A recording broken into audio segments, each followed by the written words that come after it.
आर्या काय करते यार इतका वेळ झालं? ते वॉर मुळे गैसच बुक होत नहीं, कब से ट्राई कर रही हूँ मैं, मेरा दिमाग खराब हो गया अब तो। वैसे गैस चल जाते हैं ना 20-25 दिन तो।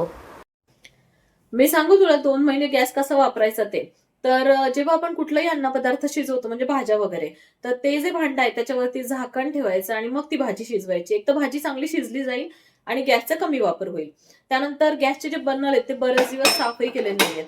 तर ते पहिले साफ करून घ्यायचे. त्याचे जे होल असतात त्याच्यामध्ये कचरा अडकल्यामुळे गॅस बराच जो आहे तो वाया जातो. तर ते साफ केल्यामुळे व्यवस्थित गॅस पास होतो आणि वाया जाणार नाही. तिसऱ्या नंबरला मी सांगेल, की आता हे असं जे वातावरण आहे त्यानुसार आपण कुकरचा वापर जास्त करायचा. म्हणजे कुठलंही अन्न जे आहे ते 3 पट लवकर शिजेल आणि गॅस जो आहे तो आपला कमी वापरला जाईल. राजमा, छोले अशा ज्या गोष्टी आहेत ज्या शिजायला खूप वेळ लागतो.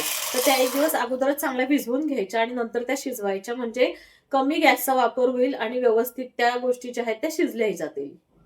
अजून एक सांगायचं राहून गेलं, की जसं अन्न शिजवण्यासाठी आपणच घाईघाईमध्ये कधी-कधी गॅसची फ्लेम एकदम हाय ठेवतो. मग ती जी फ्लेम आहे ती भांड्याच्या बाहेर जाते. तर आपल्याला असं वाटतं, की ते अन्न व्यवस्थित शिजलं जाईल आणि पटकन शिजलं जाईल. तर तसं काही होत नाही. गॅस हा वेस्ट जातो. तर तसं काही करायचं नाही. जे भांडं आपण वापरतो त्याच्या आतमध्येच आपली ती फ्लेम असावी म्हणजे गॅस व्यवस्थित यूज होईल. वॉर संपायच्या अगोदर तुमचा सिलेंडर संपू नये ही काळजी मलाही आहे. तर ह्या ज्या टिप्स सांगितल्या त्याचा नक्की वापर करा.